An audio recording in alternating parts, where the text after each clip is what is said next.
I wanted to actually talk about your composition process a little bit. Have you found that it's changed significantly as technology has evolved over the years? The only thing that's changed is the breadth of sonic options. Like my first electronic music studio was a Korg monophonic synth, a Casio keyboard, a, a I had two drum machines, an Alesis MMT8, I think that was called, or the HR16, and a Roland TR606.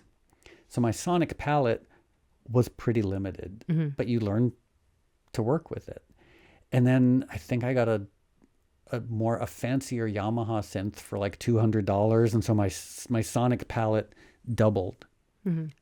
But compared to today, I mean, you open up one Arturia plug-in synth, Yeah.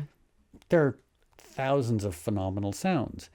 And the fact that you can have, I work in Pro Tools, like you could have a Pro Tool session with 100 instruments, each one with a phenomenal plug-in synth, each plug-in synth with 5,000 sounds. You're talking hundreds of thousands of instantly accessible sonic options. And also like the world of like kick drums and snare drums, like to try and get a crappy old drum machine like a HR16 to sound like dance music was impossible, you know. But now you're like, oh, which phenomenal kick drum should I use from these 5,000 phenomenal kick drums? Yeah, I almost get like decision paralysis because there are just too many options available.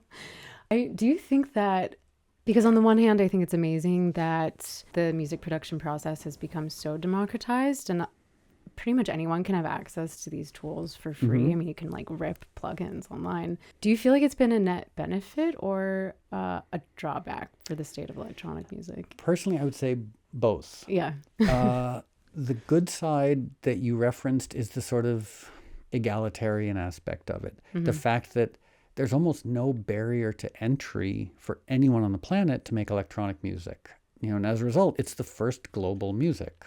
Because almost every other genre of music was language dependent. You know, if you wanted to be a successful musician globally, you had to speak English, which by definition excludes 85% of the people on the planet. Yeah, I didn't really think about And that. and with electronic music, as we know, it's like you can be from anywhere and have success. You don't have to you can even have sampled lyrics and not know what they're saying. So I love that really democratic egalitarian aspect. The problem that I find is twofold. And I'm not complaining about it. I'm just saying it's very easy, as we've almost alluded to get to a good piece of electronic music. You know, good kick drum, good bass lines, good sounds, good everything. And a lot of people don't go further. You know, if you can get to 7.5 out of 10, a lot of people stay at 7.5 out of 10. Yeah. Because you're like, wow, this sounds great. Why would I do more? In the olden days, you have to push yourself. And that's where people like Derek May came from. It's where Massive Attack came from. It's where Todd Terry came from, like using technology to make something unique, you know, and also using the limitations.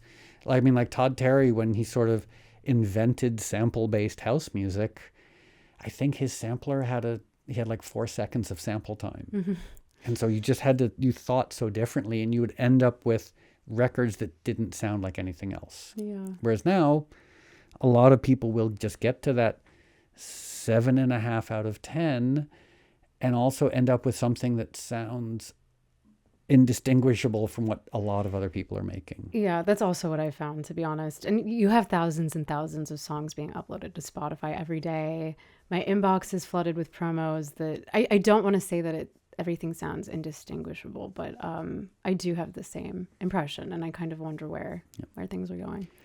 But I mean, the other thing is every now and then something sticks out. Yeah. You know, and yeah, I hope that there isn't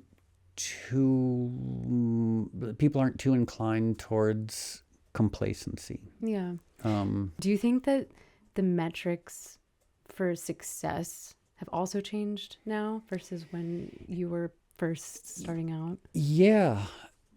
And I, yes, I do.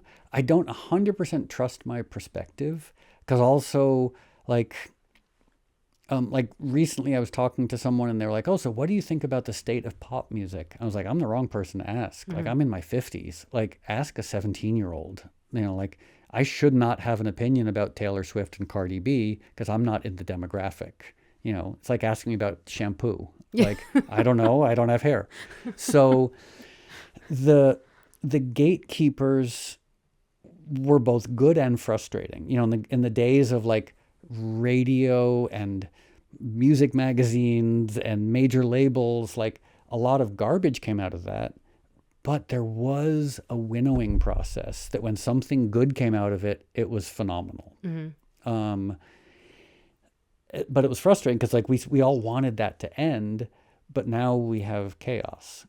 Yeah. And I don't know how it's going to shake out. The other thing I will add is music used to not have as much competition, both in terms of creative outlets, but also in terms of where people put their attention. Like back when I was growing up, when you put on a record, you sat down and listened to, because you didn't have a phone, you didn't have a computer.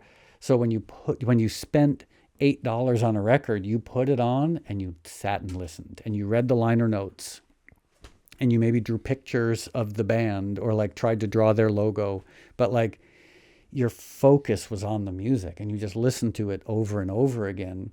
And now I remember going to a friend of mine's house a few years ago and her 15-year-old was like listening, had SoundCloud going here, was playing World of Warcraft, was DMing friends, was checking social media, was probably taking a selfie with a ring light, like had like a million things going on, and music was the background soundtrack to everything else. Yeah, interesting. And I think for a lot of people, it is like music is ubiquitous, but it's the background. Right.